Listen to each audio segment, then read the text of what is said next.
Bonjour à tous et bienvenue sur la chaîne Esquisse Miniature où dans cette vidéo on va faire une grande table de jeu et c'est la V2 puisqu'en fait j'ai déjà fait une vidéo à ce sujet. Mais là on va partir sur du grand modèle.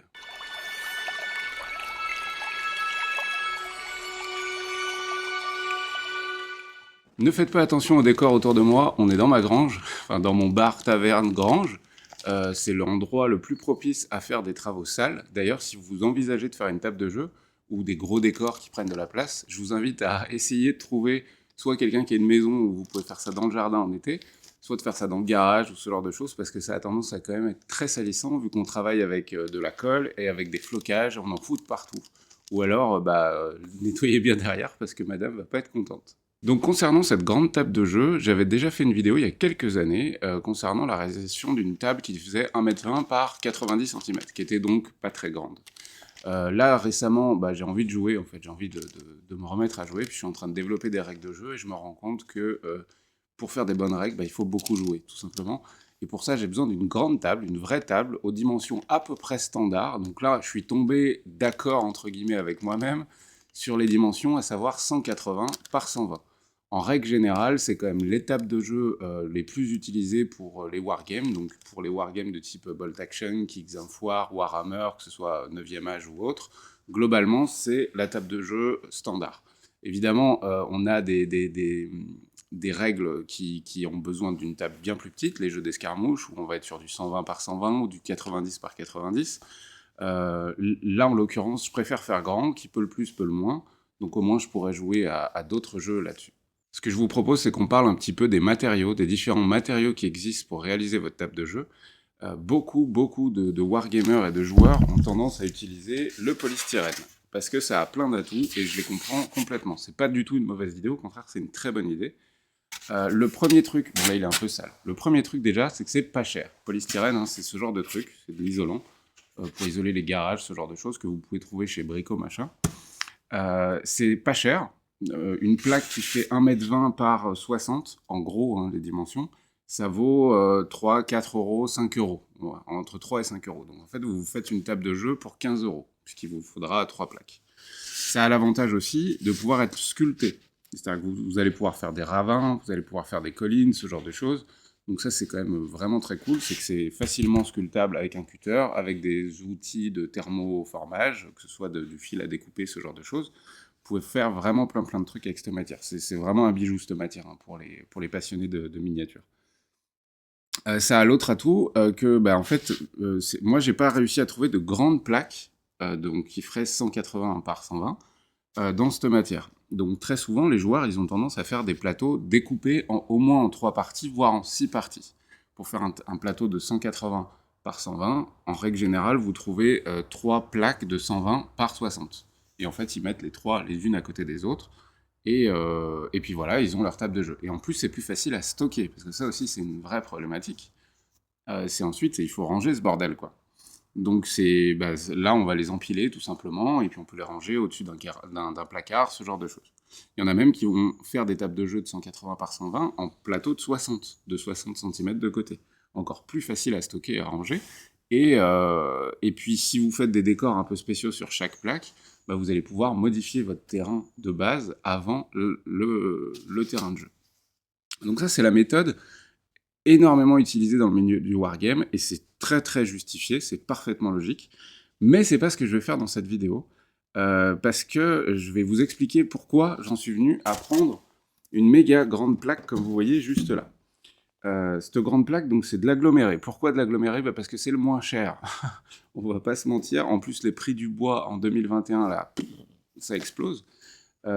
J'aurais préféré prendre du MDF ou du medium, c'est le nom, parce qu'il est plus compacté, il est plus solide, et il est plus solide au poids, ce genre de choses. Mais le moins cher, c'était quand même vraiment l'aggloméré. Ici, c'est du 16 mm d'épaisseur, c'est volontaire, et c'est une seule grande plaque. J'ai pris une seule grande plaque déjà parce que j'ai l'immense chance d'avoir de la place. J'ai de la place pour stocker, donc j'ai un grand garage ou la grange, dans lequel je vais pouvoir la stocker droite contre un mur, et elle ne gênera pas du tout. Et voilà. Ensuite, il y a une autre problématique qu'on se pose pas trop quand on fabrique sa table de jeu, c'est qu'il faut un truc dessous pour la tenir. Euh, et il faut un truc suffisamment grand pour que les plaques se cassent pas la gueule. Si on fait des 30 par 30, il va falloir une table de jeu en dessous qui fait quasiment la taille du terrain, parce que sinon elles vont tomber sur les côtés. Donc ça, c'est une vraie problématique. Si on fait des 120 par 60, c'est pareil, en termes de largeur, il va falloir une table sous la table de jeu qui est suffisamment grande pour que rien ne tombe. L'atout de faire ça en une seule et grande plaque, pour moi, c'était le critère principal, c'est que dessous, je peux mettre n'importe quoi. Quasiment, je pourrais mettre 2 tréteaux et c'est bon, ça marche. Alors, vu que c'est du 16 mm et qu'elle est quand même grande et que l'aggloméré c'est quand même lourd, 2 tréteaux, je vais pas faire ça non plus, parce qu'elle va se voiler au fur et à mesure du temps et c'est pas le but. Mais je peux la mettre sur une table qui est vachement plus petite. Ici, c'est une table ronde, ou ovale, je crois, ovale, qui est vachement plus petite, elle doit faire 120 par 90, quelque chose comme ça. Et vous voyez que la table de jeu, elle tient sans aucun problème. Donc ça, c'était vraiment un critère important pour moi, c'était que ce soit en une seule et grande plaque. Donc je vais bosser sur cette plaque d'agglo, on va faire super simple, voilà combien ça m'a coûté, j'ai la note, hop, juste ici. Alors, à mon avis, vous voyez rien parce qu'il y a trop de lumière, vu que j'ai été obligé de surexposer un peu. Ça m'a coûté 55,11 € pour acheter la plaque, qui était le plus cher, qui m'a coûté 38,60 €. Donc 38,66 € pour une plaque en 16 mm d'aggloméré de 1,80 m par 1,20 m. Ensuite, j'ai acheté un pot comme ça de colle à bois. Alors, j'ai pris la moins chère, et dans mon magasin, elle était chère, parce que c'est un petit magasin de campagne, donc il est un peu cher, quoi. La colle à bois en 500 grammes que je vais diluer avec de l'eau, en fait, pour qu'elle sèche un peu moins vite, m'a coûté 6,95 €, donc 7 balles. Et ensuite, j'ai acheté ça, mais je pense que j'ai fait une connerie, c'est pas indispensable. Je veux gagner un peu de temps. Et c'est du Liquitex Spray Paint, c'est une teinte vert herbe, en gros. Et je l'ai payé 9,50 €. Donc c'est un peu cher, mais encore une fois, dans mon petit magasin, bah, c'est tout un peu plus cher, parce que je suis en pleine campagne, comme je vous l'ai dit. Donc en gros, j'en ai eu pour 55 €. Je pense que dans les villes où si vous fouillez un peu mieux, vous pouvez en avoir pour bien moins cher. À mon avis, il y a moyen de trouver ça à 40-45 € pour avoir la base de votre matériel. Ensuite, on va aborder les flocages, les différents flocages qu'on va utiliser. Euh, et voilà, avant de m'attaquer à la peinture de base de ça, puisque je vais quand même mettre un coup de peinture vert dessus, c'est pour ça la bombe, hein. Euh, Avant de m'attaquer à la peinture, j'aimerais juste aborder un truc, c'est, je sais plus. Si, ça y est, j'ai retrouvé. C'est le décoratif dessus. En fait, il y a plein de gens qui utilisent, comme je vous ai montré, le polystyrène qui est juste là, qui l'utilisent aussi parce qu'ils peuvent rajouter du décor de base sur le terrain de base. C'est-à-dire que il y a des tables de jeu qui sont splendides, hein, avec par exemple des zones avec des pavés qui sont recouverts un peu d'herbe, des zones où ça monte légèrement, enfin bref, rajouter un petit peu de relief sur le terrain de base. Ici, je ne veux pas de ça. Je ne veux pas de ça, je veux un terrain parfaitement plat, avec juste des décors, du flocage qui ne gêne pas les socles. En fait, on a tendance à vouloir faire beau, et c'est logique, hein, parce que moi aussi j'adore faire des dioramas, des trucs comme ça, c'est génial. Mais quand on joue à des jeux de figurines, c'est assez chiant quand on rajoute des touffes d'herbe, par exemple, qui dépassent quand même considérablement du niveau zéro. C'est assez chiant quand on veut poser un gros socle dessus, bah il tient pas dessus en fait. Donc là, je vais vraiment faire quelque chose de très basique, tout plat, avec de l'herbe statique, un peu de sable, un peu de mon flocage à base de feuilles d'automne, et c'est tout. Donc ça va être vraiment tout plat, et c'est par-dessus ça que je viendrai rajouter différentes zones de décor, donc des collines, ce genre de choses. Allez, on s'attaque à la peinture. Donc bah là, rien de plus simple, sous-couche avec le spray paint sur l'intégralité de la plaque. J'espère que j'en aurai assez avec une seule bombe, j'en ai aucune idée, je pense que oui. Si vous utilisez ce genre de spray, mettez un masque, je vais aller en chercher un d'ailleurs, et en zone extérieure évidemment. N'oubliez pas que vous pouvez faire bien moins cher que ça, 9,50 €, mais vous pouvez acheter aussi un petit pot de peinture, même de la peinture murale, hein, pour peindre ça au rouleau ou au pinceau, comme vous voulez. Le but là, c'est juste de faire une sous-couche qui sera dans la couleur globale du terrain, pour ensuite venir y appliquer la colle et le flocage. Allez, c'est parti pour la peinture.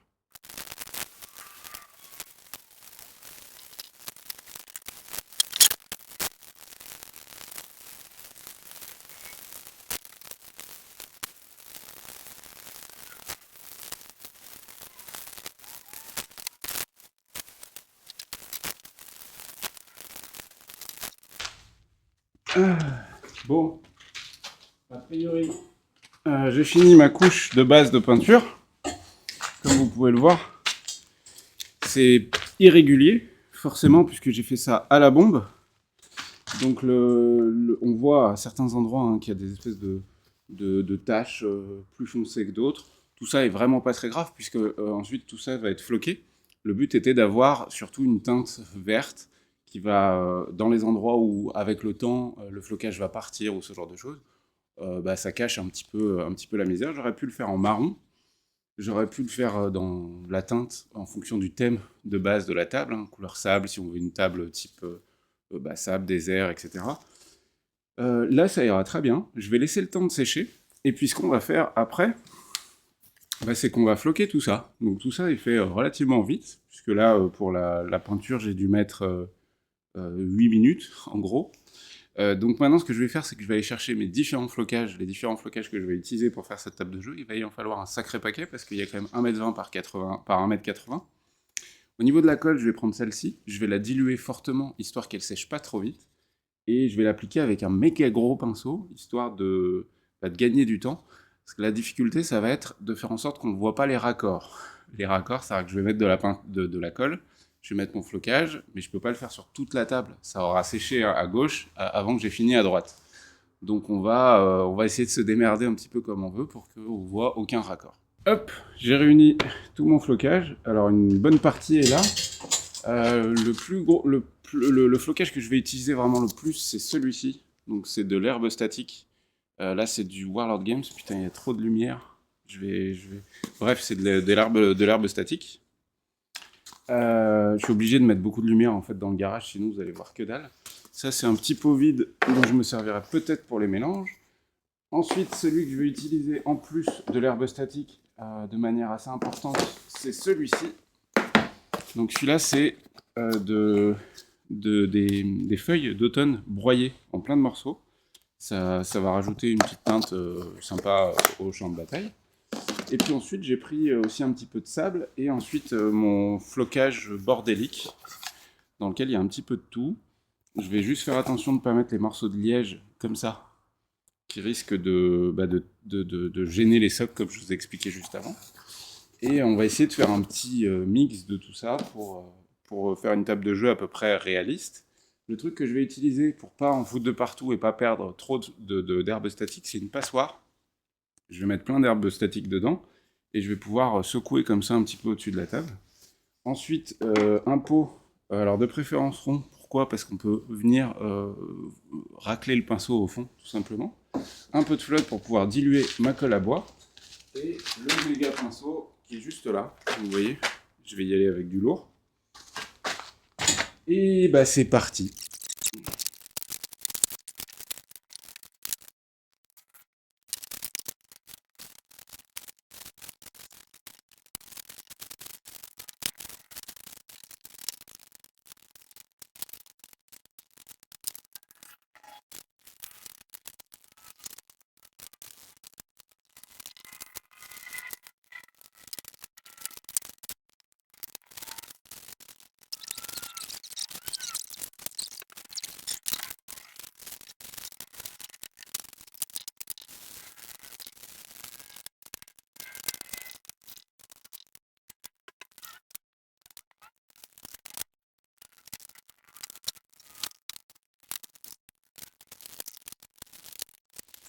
Bon, j'ai terminé le flocage. Ça m'a pris 20 minutes, en gros, à peu près 20 minutes.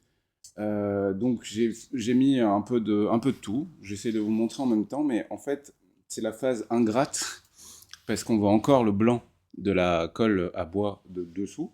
Donc ensuite, à terme, on verra quand même vachement moins, voire pas du tout, normalement.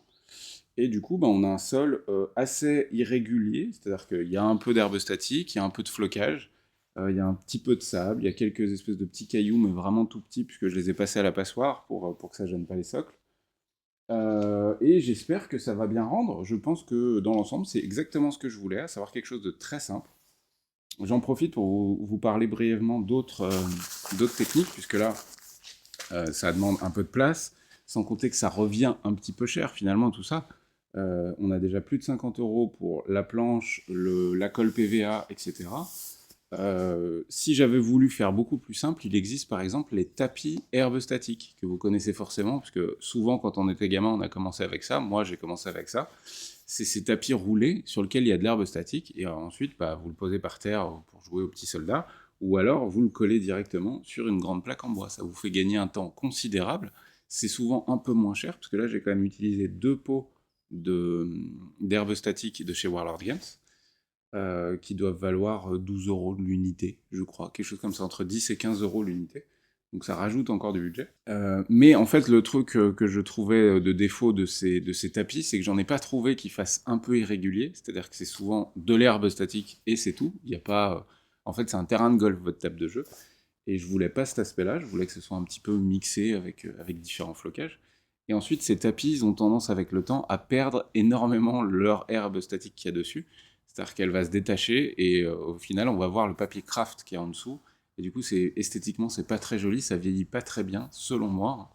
Donc j'ai tendance à faire à préférer ce genre d'application. Mais voilà une autre technique que vous pouvez utiliser. Ces tapis, partez du principe que ça durera peut-être un petit peu moins longtemps dans le temps et que ça fera terrain de golf. Après, c'est cool, hein, ça fait un tapis de bataille sympa, mais c'est un peu moins irrégulier que ce qu'on peut voir sur les champs de bataille. Donc dans l'ensemble, moi je suis content du résultat, ça fait quand même une grande table. On va pouvoir jouer en vraie partie de 2000, 3000, 4000 points sur une table de cette taille. Vous voyez, ça fait quand même une belle table de jeu. Sans compter que j'ai pris note de tout ce que j'ai acheté. J'ai pris note également de l'épaisseur du bois que j'ai utilisé, etc. Comme ça, à terme, dans l'absolu, je pourrais en acheter 2 autres pour faire une table de jeu de 1,80 m par 2,40 m. Non, par 3,60 m. Voilà. 1,80 m par 3,60 m pour avoir une méga table de jeu pour faire des méga batailles avec les copains. Et ça pourrait être très très fun. Surtout que dans la grange, alors c'est compliqué de jouer en hiver, mais dès que les beaux jours arrivent, on peut faire des méga batailles ici, ça peut être très très cool. Je vous cache pas que j'ai des petites idées en tête d'événements voilà, autour du jeu de figurines, mais vous en saurez plus très bientôt. Moi, je vais attendre que ça sèche, et puis je vais mettre des décors, mais ça, vous le verrez dans la prochaine vidéo, qui doit arriver en fin d'année 2021, concernant une bataille de Kings of War. On va jouer là-dessus. Et je vais faire du Bolt Action aussi là-dessus. Je vais faire aussi plein d'autres trucs. Je vais faire du Epic History Battle et du Epic Fantasy Battle, bien évidemment, parce que c'est les règles que je suis en train de développer. D'ailleurs, vous êtes nombreux à me demander c'est quand. Bah, j'en sais rien, c'est quand. Je sais pas du tout, parce qu'en fait, j'attends d'être sûr de mon coup. Enfin, sûr. On peut jamais être sûr à 100%, mais c'est délicat aujourd'hui de trouver des systèmes de règles qui mettent tout le monde d'accord. Il y en a qui veulent jouer vite, il y en a qui veulent prendre leur temps, il y en a qui veulent de l'ultra stratégique, il y en a qui veulent de la chance. Donc en fait, avec un système de règles, on ne peut pas contenter tout le monde. Et j'ai besoin de continuer à développer ce système pour savoir quel public je veux contenter, globalement. En gros, c'est ça, quoi. J'espère que cette vidéo vous a plu, autour d'une table de jeu, tout ce qu'il y a de plus standard. Là-dessus, on va rajouter du décor, ça va être cool. Moi, comme d'habitude, n'oubliez pas qu'il y a des liens en description, c'est aussi un moyen de soutenir la chaîne. C'est de passer par les liens qui sont en description. Concernant les tipeurs et les Patreons, merci beaucoup. J'espère que les fichiers 3D que vous recevez tous les mois vous plaisent. Vous voyez que je m'améliore aussi de mois en mois, que le contenu devient massif pour finalement vraiment pas très cher. Donc j'espère que ça vous plaît. Merci pour votre soutien. N'oubliez pas de rejoindre le Discord si vous voulez discuter entre passionnés. Je vous souhaite bonne peinture et bon jeu, et on se retrouve très vite pour de nouvelles vidéos. Ciao, ciao!